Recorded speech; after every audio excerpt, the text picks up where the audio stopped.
नमस्कार, मैं हूं अनुराधा प्रसाद। दुनिया भर के बुद्धिजीवियों में चर्चा हो रही कि हार्वर्ड यूनिवर्सिटी और अमेरिकी राष्ट्रपति डोनाल्ड ट्रंप के बीच जारी घमासान का नतीजा क्या निकलेगा। अमेरिका की फेडरल कोर्ट ने ट्रंप प्रशासन के उस फैसले पर अस्थायी तौर पर रोक लगा दी है जिसमें विदेशी छात्रों के दाखिले को रोकने का आदेश दिया गया है। ट्रंप प्रशासन के रुख से हार्वर्ड में पढ़ने वाले 6,800 विदेशी छात्रों की सांसें अटकी हुई हैं, जिनमें से करीब 750 छात्र भारतीय हैं। ट्रंप पहले ही हार्वर्ड का फंड रोकने की बात कह चुके हैं, लेकिन आज मैं राष्ट्रपति ट्रंप और हार्वर्ड प्रशासन के बीच जारी तनातनी की बात नहीं करूंगी, न राजनीति की बात करूंगी और न ही कूटनीति की। आज मैं बात करूंगी एक ऐसे मुद्दे की जो हर घर से जुड़ा है, जिसका ताल्लुक देश के वर्तमान और भविष्य दोनों से है। जी हाँ, आज बात होगी शिक्षा व्यवस्था की, हायर एजुकेशन की। इन दिनों जिन परिवारों में 14 से 15 साल के बच्चे हैं, वहां सुबह शाम एक ही बात पर मंथन होता है कि बच्चा आगे क्या पढ़ेगा, कहाँ एडमिशन होगा, एडमिशन हो जाएगा तो पढ़ाई का खर्चा कहाँ से आएगा, पास आउट के साथ कैंपस सिलेक्शन होगा या नहीं। कई राज्यों में 10वीं और 12वीं बोर्ड का रिजल्ट आ चुका है। सीबीएसई का नतीजा भी सामने है। 10वीं में करीब 2 लाख छात्रों ने 90% से अधिक नंबर हासिल किया। वहीं 12वीं बोर्ड में 90% से अधिक नंबर हासिल करने वाले लड़के लड़कियों की संख्या तकरीबन 1,20,000 रही। यानी देश में होनहार बच्चों की कमी नहीं है। इनमें से कईयों की आंखों में हार्वर्ड और ऑक्सफोर्ड यूनिवर्सिटी में पढ़ने का सपना भी पल रहा होगा। अब थोड़ा और आगे बढ़ते हैं। इंजीनियरिंग में दाखिला के लिए JEE मेन में इस साल करीब 12.5 लाख से अधिक छात्र बैठे। डॉक्टर बनने का सपना लिए 20 लाख से भी अधिक लड़के लड़कियां नीट यूजी में अपीयर हुए। कितनों को नामी सरकारी कॉलेजों में एडमिशन मिलेगा, ये किसी से छिपा नहीं है। आज की तारीख में ज्यादातर माता पिता के सामने सबसे बड़ी समस्या ये है कि अपने बच्चों को क्या पढ़ाएं, कहाँ पढ़ाएं और कैसे पढ़ाएं, जिससे उनके बच्चे का करियर बन सके। आज मैं आपको बताने की कोशिश करूंगी कि हमारे देश में डिग्रियों की क्या स्थिति है। कॉलेज से पास आउट होने के बाद कितनों को नौकरी या रोजगार मिल पाता है। देश में हर दूसरा ग्रेजुएट खाली हाथ क्यों है। इस तस्वीर को कैसे बदला जा सकता है। इंजीनियर और डॉक्टर बनने की इतनी अधिक होड़ क्यों है। अगर बच्चे का बेहतर कॉलेज में एडमिशन हो गया तो भी क्या गारंटी है कि अच्छी नौकरी मिल जाएगी। लाखों की मोटी फीस के बाद जो डिग्री मिल रही है वो कितने दिनों तक रोजगार दिलाने में मददगार साबित होगी। भविष्य में पढ़ाई अभी और कितनी महंगी होगी। ऐसे सभी सुलगते सवालों के जवाब तलाशने की कोशिश करेंगे आज अपने खास कार्यक्रम अगर डिग्री मिल भी जाए तो क्या।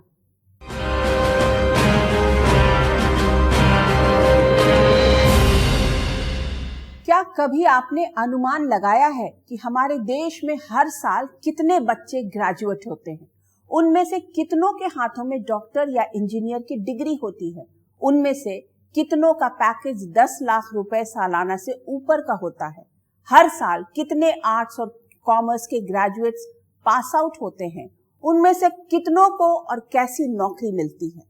हर साल ग्रेजुएट होने वाले छात्र छात्राओं का वैसे तो कोई ऑथेंटिक डेटा नहीं है, लेकिन कुछ स्टडीज के मुताबिक हर साल 80 लाख से 1 करोड़ के बीच ग्रेजुएट्स निकल रहे हैं, जो उम्मीदों के घोड़े पर सवार होकर कॉलेज में 3 या 4 साल पढ़ाई करते हैं, परीक्षा देते हैं और अच्छे नंबरों से पास होते हैं।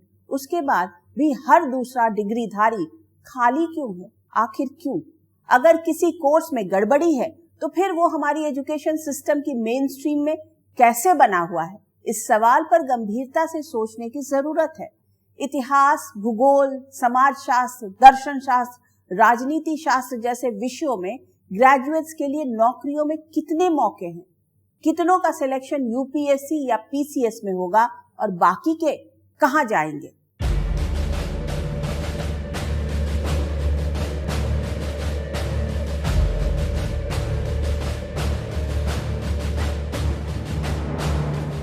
दो 2021-22 के आंकड़ों के मुताबिक भारत में 1168 यूनिवर्सिटी, 45,473 कॉलेज और 12,002 स्टैंड अलोन संस्थानों में करोड़ों बच्चे सुनहरे भविष्य का सपना लिए डिग्री हासिल करने की कोशिशों में जुटे थे।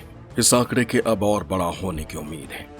इन संस्थानों से हर साल करीब 1 करोड़ छात्र ग्रेजुएट होकर निकलते हैं, जिसमें से ज्यादातर के हाथों में सिर्फ डिग्री होती है, नौकरी या रोजगार लायक हुनर नहीं। हर साल करीब करीब 1 करोड़ के ऊपर छात्र अपनी डिग्री प्राप्त करके बाहर आते हैं। फिर वो arts, commerce, science, engineering, medical, law, management सभी के कोर्स के मिल के हैं। इसलिए बहुत बार ये प्रश्न आता है कि ये क्या सब लोगों को एम्प्लॉयमेंट मिल सकता है क्या? ये प्योर डिग्री जो कर रहे हैं उनको शायद जॉब मिलने में थोड़ी मुश्किलात आएगी, लेकिन हर इस व्यक्ति को जो आर्ट्स कॉलेज में है वो यदि अपने साथ साथ कोई ना कोई एडिशनल स्किल सेट प्राप्त करेगा। जैसे मैं उदाहरण के रूप में कह रहा हूँ कि इंश्योरेंस एजेंट होना है, तो उसके लिए आपको कम्युनिकेशन स्किल चाहिए, इंश्योरेंस के बारे में जानकारी चाहिए। तब वो भले इकोनॉमिक्स का छात्र हो या हिस्ट्री का हो या साइकोलॉजी का हो या ज्योग्राफी का हो, उसको जॉब मिल सकता है। आज भी विश्वविद्यालयों में कई ऐसे ग्रेजुएशन कोर्स धड़ल्ले से चल रहे हैं, जिसमें पास आउट होने के बाद नौकरियों के चांस बहुत सीमित हैं। आज से 30-40 साल पहले हिस्ट्री, सिविक, इकोनॉमिक्स, ज्योग्राफी ये सब पढ़ करके आपको जॉब मिल जाता था। उस समय हमने प्रारंभ के दशकों में 4 दशकों में हमने कौशलों पर ध्यान नहीं दिया, व्यावसायिक शिक्षा पर ध्यान नहीं दिया, और अब हम उसकी कमी को महसूस कर रहे हैं। क्योंकि अब ऐसा है कि हमारे यहाँ एक कहावत थी कि यावत जीवेत अध्येते विप्रः, समझदार व्यक्ति जीवन पर्यंत सीखता रहता है। अब क्या हुआ, अब आपको जीवन पर्यंत सीखना है, इसलिए हमारे महाविद्यालयों का, स्कूलों का पाठ्यक्रम बहुत तेज़ी से बदलना चाहिए और टेक्स्ट बुक वाली किताबों के बजाय कौशलों पर ध्यान देना चाहिए। ग्रेजुएशन की डिग्री हासिल करने के बाद समस्या ये आती है कि आगे क्या करें, क्योंकि सरकारी नौकरियों में एक पद के लिए 1000 दावेदार सामान्य बात। प्राइवेट सेक्टर की नौकरियों के लिए जिस तरह के स्किल की जरूरत होती है, उसकी ट्रेनिंग ज्यादातर कॉलेजों के सामान्य डिग्री कोर्स में नहीं मिलती। ऐसे में जो ग्रेजुएट खाली हाथ रह जाते हैं, उनमें से ज्यादातर आगे की पढ़ाई का विकल्प चुनते हैं। कोई एमए में एडमिशन लेता है, कोई वकालत का सपना लिए एलएलबी में दाखिला लेता है, कोई बीएड की राह पकड़ टीचिंग में करियर बनाने के लिए आगे बढ़ता है। कुछ ऐसे भी निकलते हैं जो राजनीति में किस्मत आजमाने के लिए आगे बढ़ते हैं, लेकिन ज्यादातर के सुरक्षित भविष्य की कोई गारंटी नहीं। इसमें दोनों तीनों चीज़ों का भी फैक्टर है। एक तो जितने हमारे बड़े बड़े इंडस्ट्री या छोटे इंडस्ट्री में जॉब का रिक्वायरमेंट है, यानी ज़रूरत है, उससे ज़्यादा ग्रेजुएट पैदा हो रहे हैं, तो नेचुरली सबको जॉब नहीं मिलेगा। यदि हमारे पास 8 लाख 9 लाख जॉब हम ले सकते हैं, दे सकते हैं, और 15 लाख तैयार हो रहे हैं, तो बाकी 5-6 लोगों को दिक्कत तो आएगी। एक पहला भाग हो गया। तो उसके लिए भी उपाय करने चाहिए। अलग अलग कॉलेजों में, यूनिवर्सिटीज़ में यदि हम इनोवेटिव कल्चर डेवलप करेंगे, नवाचार का उपयोग करते करते यदि हम एंटरप्रेन्योरियल जर्नी, खुद का व्यवसाय करने की प्रवृत्ति निर्माण करेंगे, तो ये बाकी 5-6 लाख जो है उसमें से इवन 1/3 स्टूडेंट्स अपना स्टार्टअप तैयार करेंगे, तो बाकी लोगों को भी जॉब दे सकते हैं। एक स्टडी के मुताबिक साल 2024 में सिर्फ 51.25% ग्रेजुएट ही रोजगार योग्य थे। अंतर्राष्ट्रीय श्रम संगठन भी मानता है कि भारत में सबसे ज्यादा बेरोजगारी पढ़े लिखे युवाओं में है, यानी कॉलेज से पास आउट होने वाले ज्यादातर ग्रेजुएट्स के पास डिग्री तो है, लेकिन नौकरी लायक स्किल नहीं। ऐसे में हायर एजुकेशन में ऐसे कोर्स और विषयों की पढ़ाई सीमित करने पर मंथन जरूरी है, जो छात्रों को ग्रेजुएट होने का एहसास तो कराते हैं, लेकिन रोजमर्रा की जिंदगी में कॉलेज से हासिल डिग्री का बहुत अधिक फायदा नहीं मिल पाता। कितने युवा वकील बनेंगे, कितनों को राजनीति में जगह मिलेगी, टीचिंग सेक्टर कितनों को नौकरी देगा, ये सारे सवाल भी बहुत अहम हैं।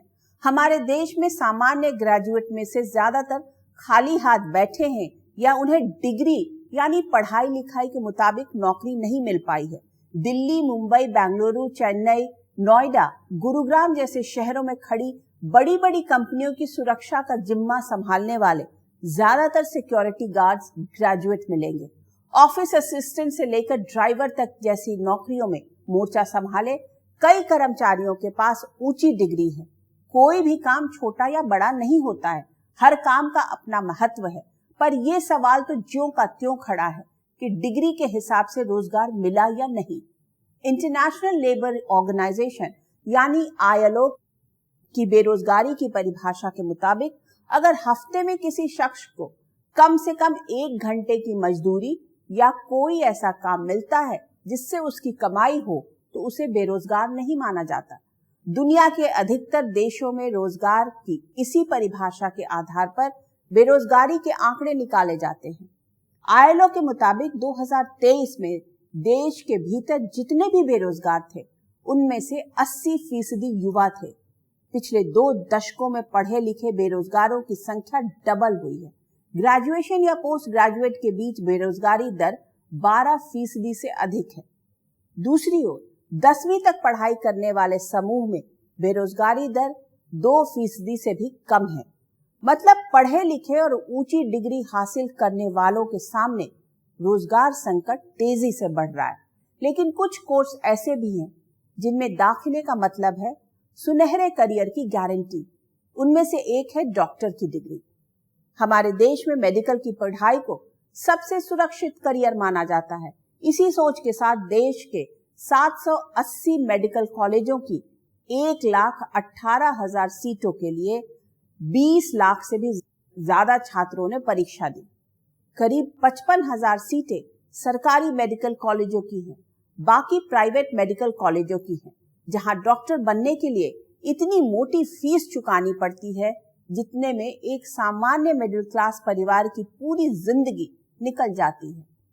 ऐसे में अगर कोई बच्चा बैंक से लोन लेकर प्राइवेट मेडिकल कॉलेज में दाखिला लेता है तो उसकी जिंदगी का बड़ा हिस्सा पढ़ाई के लिए लिया गया कर्ज चुकाने में बीत जाएगा।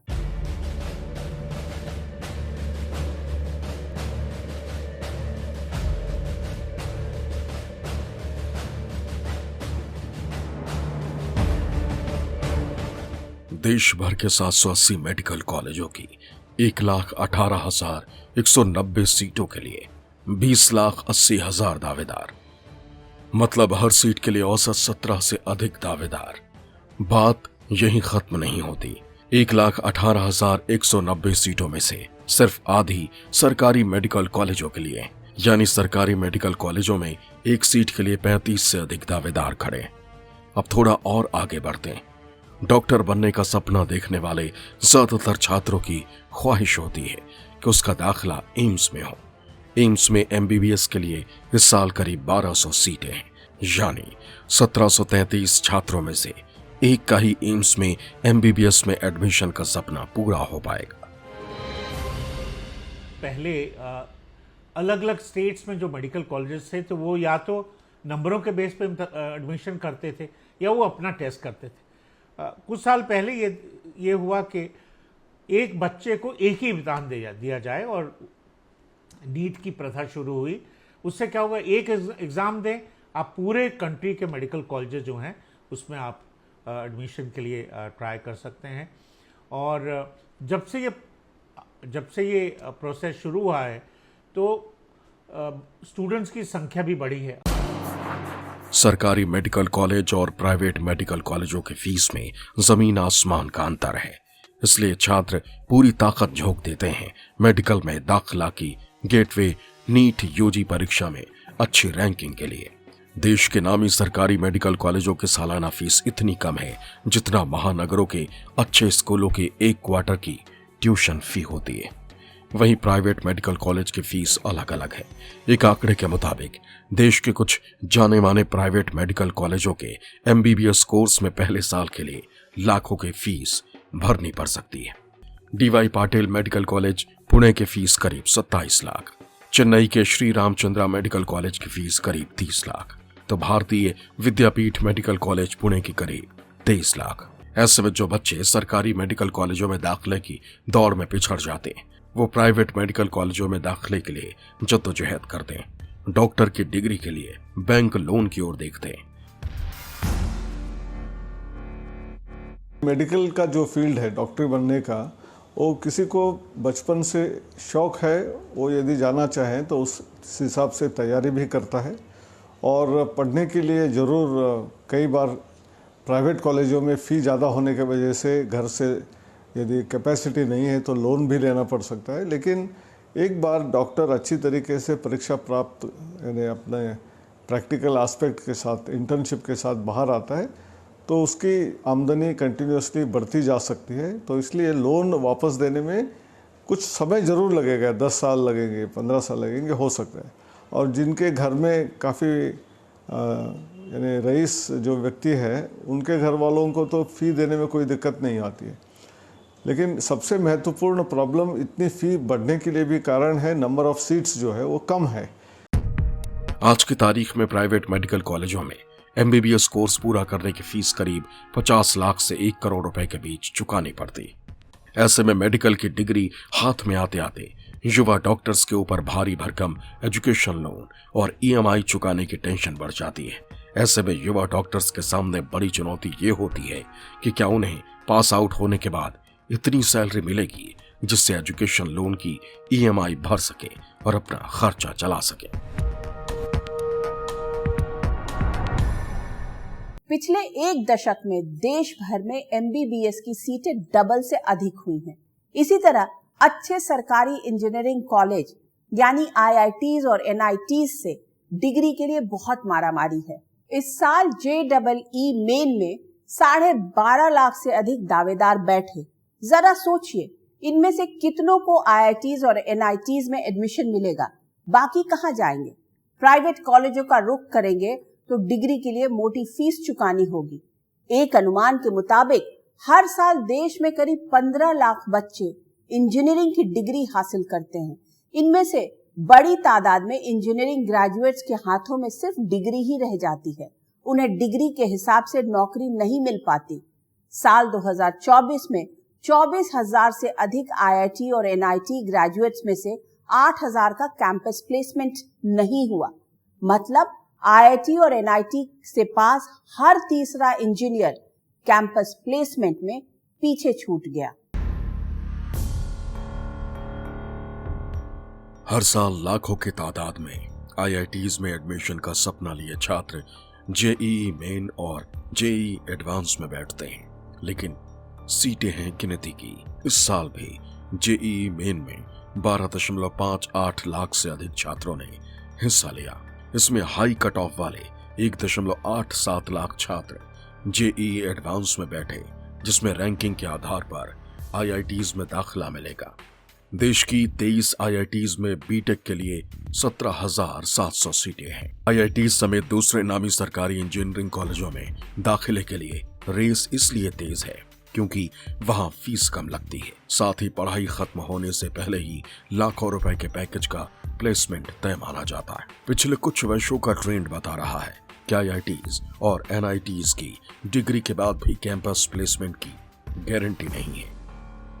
ये भी हमें समझना होगा कि जिस गति से नॉलेज बदल रहा है, पहले हम कहते थे कि ज्ञान को दुगना होने में लगभग 50 साल लग जाते हैं, अब 50 दिन में नहीं लगते।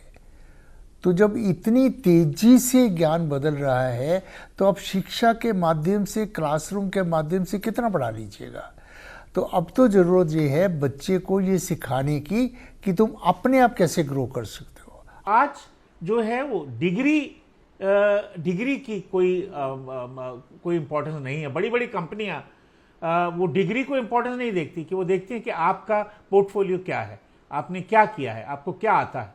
मैं आपको एग्जाम्पल देना चाहता हूँ। मैं एक छात्र को जानता हूँ जिसने कंप्यूटर किया, जिसने सिविल इंजीनियरिंग करी और आज वो माइक्रोसॉफ्ट में काम कर रहा है, क्योंकि वो उसकी अपनी रुचि थी कंप्यूटर्स में। उसने कंप्यूटर सीखे और बहुत महारत उसमें हालत की और उसने माइक्रोसॉफ्ट ने उसको जॉब दे दी। तो आज जो है स्किल, डिग्री की इंपॉर्टेंस नहीं है, जो स्किल है उसकी बहुत कदर है। केंद्रीय विश्वविद्यालयों में भी दाखिले के लिए गलाकाट प्रतियोगिता है। ऐसे में जिन छात्रों को मनपसंद या बेहतरीन संस्थानों में एडमिशन नहीं मिलता है, वो विदेश का रुख तेजी से कर रहे हैं। एक जमाना था जब विदेश में पढ़ाई कर लौटे छात्रों को देश के सामाजिक धरातल पर ज्यादा इज्जत मिलती थी। विदेश में बच्चों को पढ़ाने के मामले में अब सिर्फ रईस ही नहीं, अपर मिडिल क्लास परिवार भी खासी दिलचस्पी दिखा रहे हैं। उन्हें लगता है कि दिल्ली, मुंबई जैसे बड़े शहरों में जिस बच्चे की स्कूलिंग हुई है, उसे ऊंची पढ़ाई के लिए छोटे शहरों में भेजने से बेहतर होगा विदेश भेजना, जहां डिग्री के साथ एक्सपोजर भी मिलेगा। दुनिया में तेजी से बदलाव हो रहा है। Artificial intelligence, humanoid robot, space technology में रोजाना होते नए नए प्रयोग नौकरियों की प्रकृति बदल रहे हैं। दुनिया के कुछ देशों की कंपनियां कर्मचारियों के चयन में कॉलेज डिग्री की जगह कामकाजी क्षमता, नई टेक्नोलॉजी की समझ, टीम वर्क, समस्या सुलझाने में एक्सपर्टीज और क्रिटिकल थिंकिंग को प्राथमिकता दे रही हैं। ऐसे में कई क्षेत्रों में कॉलेज की डिग्री को न्यूनतम योग्यता की तरह लेने का चलन जोर पकड़ रहा है। विकसित देशों में युवाओं के भीतर भी ये सोच आकार लेने लगी है कि ज्यादातर नौकरियों के लिए ऊंची डिग्री के लिए संघर्ष, पैसा और समय दोनों की बर्बादी है। तो सवाल उठता है कि क्या भविष्य में कॉलेज की पढ़ाई आउटडेटेड हो जाएगी? क्या नौकरी में बने रहने के लिए पूरी जिंदगी नए नए कोर्स करते रहना होगा? एक अनुमान के मुताबिक हायर एजुकेशन पर खर्चा करीब 11 से 12% की रफ्तार से बढ़ रहा है। अगर यही रफ्तार रही तो जिस इंजीनियरिंग की पढ़ाई के लिए अभी 10 लाख रुपए खर्च करने पड़ते हैं, उसके लिए 10 साल बाद 28 से 31 लाख रुपए तक खर्च करने पड़ सकते हैं। अगर मौजूदा रफ्तार बनी रही तो जिन प्राइवेट मेडिकल कॉलेजों में MBBS की डिग्री के लिए 1 करोड़ रुपए देने पड़ रहे हैं, वो अगले 10 साल में बढ़कर 2.5 से 3 करोड़ तक जा सकती है। ऐसी ही बढ़ोतरी दूसरे प्रोफेशनल कोर्सेस में भी दिखनी तय मानी जा रही है। अब सवाल उठता है कि अगर हायर एजुकेशन इतनी महंगी होगी और प्रतिष्ठित कॉलेजों से प्रोफेशनल डिग्री के बाद भी नौकरी का संकट रहेगा या कम सैलरी की नौकरी मिलेगी, तो लोग अपने बच्चों को लाखों रुपए खर्च करके प्रोफेशनल कोर्स क्यों कराएंगे? यही चीज़ हर जगह हो रही है। हमारे संस्थान बड़ी संख्या में फीस तो खूब ले रहे हैं, लेकिन जो उन्हें ज्ञान, कौशल, बुद्धि, विश्लेषण सिखाना चाहिए वो नहीं दे रहे हैं। इसीलिए ये बच्चे परीक्षाओं में असफल हो रहे हैं। और केवल परीक्षा में असफल नहीं होते, उनका आत्मविश्वास कम होता है और समाज में ऐसी एक वर्ग बनता जा रहा है जो अपने आत्मविश्वास को खो चुका है। और ये किसी भी देश के लिए घातक स्थिति होती है। उसे निकलने का प्रयास करना पड़ेगा और उसके लिए हमें ईमानदार लोगों को ढूंढकर उनका चयन करने की प्रक्रिया बनानी पड़ेगी। मौजूदा समय में हायर एजुकेशन के सामने 3 तरह की चुनौतियां हैं। 1, प्रोफेशनल कोर्स का दिनों दिन महंगा होना। दूसरा, डिग्रीधारियों की तुलना में बाजार में नौकरियां कम। तीसरा, जॉब मार्केट की जरूरतों के हिसाब से स्किल गैप। ऑटोमेशन और जनरेटिव AI के हिसाब से खुद को नहीं ढाल पाना भी एक बड़ी समस्या है जो वर्कफोर्स को जॉब मार्केट में हाशिए की ओर ढकेल रही है। बच्चों को सेल्फ लर्निंग की तरफ बढ़ाना पड़ेगा। चीज़ें बदलती रहेंगी। एक स्टैटिस्टिक्स है कि 65% बच्चों को, उनके अध्यापकों को, उनके पेरेंट्स को ये नहीं पता कि वो अल्टीमेटली क्या जॉब करेंगे। अब ये वास्तविक रिसर्च से चाहिए, क्योंकि पता ही नहीं क्या जॉब्स आएंगी। क्या आज से 5 साल पहले किसी को पता था कि प्रॉम्प्ट इंजीनियर की डिग्री मिलेगी AI के लिए? क्वेश्चन कैसे बनाए जाते हैं चैट GPT के लिए, उसके लिए डिग्री पैदा होगी। तो ये चीज़ें आती रहेंगी और आती रहना चाहिए। विषय के कंटेंट पे ज़्यादा ध्यान फोकस करने की बजाय आप अपने आप को कैसे ग्रो कर सकते हैं सदा कंटिन्यूअसली, उस तरफ हमें बढ़ना होगा। विकसित देशों में भी महंगी पढ़ाई सामान्य पृष्ठभूमि के छात्रों के लिए एक बड़ी चुनौती बनती जा रही है। हाल में आए एक सर्वे के मुताबिक अमेरिका में ऐसे युवा कामगारों की संख्या बढ़ती जा रही है जिनके भीतर ये सोच आकार ले रही है कि उनकी डिग्री पैसे की बर्बादी रही। जिस तरह की नौकरी कर रहे हैं उसके लिए डिग्री की जरूरत नहीं थी। अमेरिका में हर दूसरी नौकरी के लिए डिग्री की जगह नई टेक्नोलॉजी की समझ, टीम वर्क, प्रेशर हैंडल और प्रॉब्लम सॉल्विंग स्किल को प्राथमिकता दी जा रही है। गूगल डीप माइंड के सीईओ डेमिस हसाबिस का कहना है कि टीनेजर्स यानी किशोरों को एआई टूल्स सीखने पर जोर देना चाहिए, नहीं तो वो पिछड़ जाएंगे। हसाबिस की सोच है कि एआई टूल्स सीखना और STEM यानी science, technology, engineering and mathematics skill भविष्य की नौकरियों में मदद कर सकता है। ये भविष्यवाणी भी की जा रही है कि एआई की वजह से कई पारंपरिक नौकरियां खत्म होंगी तो नई नौकरियां भी पैदा होंगी। ऐसे में देश के हायर एजुकेशन सिस्टम में तकनीक में तेजी से आते बदलाव और जॉब मार्केट की जरूरतों के हिसाब से अगले 10 से 15 साल की सोच के हिसाब से नया कोर्स डिजाइन करने और पारंपरिक कोर्स को किनारे करने का समय आ चुका है। कई नौकरियां ऐसी हैं जो लाइसेंसिंग और रेगुलेटरी स्टैंडर्ड से बंधी हैं। डॉक्टर, इंजीनियर, वकील, company secretary, chartered accountant, pilot जैसी नौकरियों में डिग्री की प्रासंगिकता यानी रेलेवेंस ज्यों की त्यों बनी रहेगी। लेकिन मैन्युफैक्चरिंग और सर्विस सेक्टर में कई ऐसी हाइब्रिड नौकरियां हैं जहां डिग्री से ज्यादा स्किल मायने रखती हैं। ऐसे में आने वाले दिनों में डिग्री की रेलेवेंस बनाए रखने के लिए हायर एजुकेशन में बड़े बदलाव की जरूरत है। तकनीक में आते बदलाव और जॉब मार्केट के हिसाब से युवाओं को तैयार करने के लिए नए तरह के सिलेबस की जरूरत है।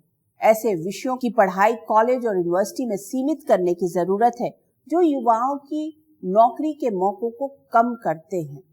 कॉलेज में ही हर युवा के दिमाग में ये बात बैठानी होगी कि उसे पूरी जिंदगी समय समय पर सॉफ्ट स्किल्स सीखते रहना होगा, अपस्किलिंग पर लगातार ध्यान देना होगा। ये बात अलग है कि हमारे देश में शिक्षा का मतलब सिर्फ नौकरी हासिल करना नहीं रहा है। हमारी परंपरा में शिक्षा किसी इंसान को अंधेरे से रोशनी की ओर ले जाने का माध्यम मानी गई है। शिक्षा सामान्य लोगों को सभ्य, सरोकारी और समावेशी नागरिक बनाने में अहम किरदार निभाती रही है। पर एक सच ये भी है कि अगर इंसान कमाएगा नहीं तो खुद की, समाज की, देश की तरक्की में दमदार भूमिका कैसे निभाएगा। ऐसे में उच्च शिक्षा से जुड़े लोगों की ये जिम्मेदारी बनती है कि कॉलेज और यूनिवर्सिटी में पढ़ाई का पैटर्न इस तरह का किया जाए जिसमें कम से कम अगले 15 से 20 वर्षों तक जॉब मार्केट की जरूरतों के हिसाब से प्रोफेशनल्स तैयार करने की सोच हो। आज के इस एपिसोड में बस इतना ही। आपसे फिर मुलाकात होगी किसी ऐसे मुद्दे के साथ जिसे जानना और समझना हम सब के लिए जरूरी होगा। तब तक के लिए मुझे दीजिए इजाजत।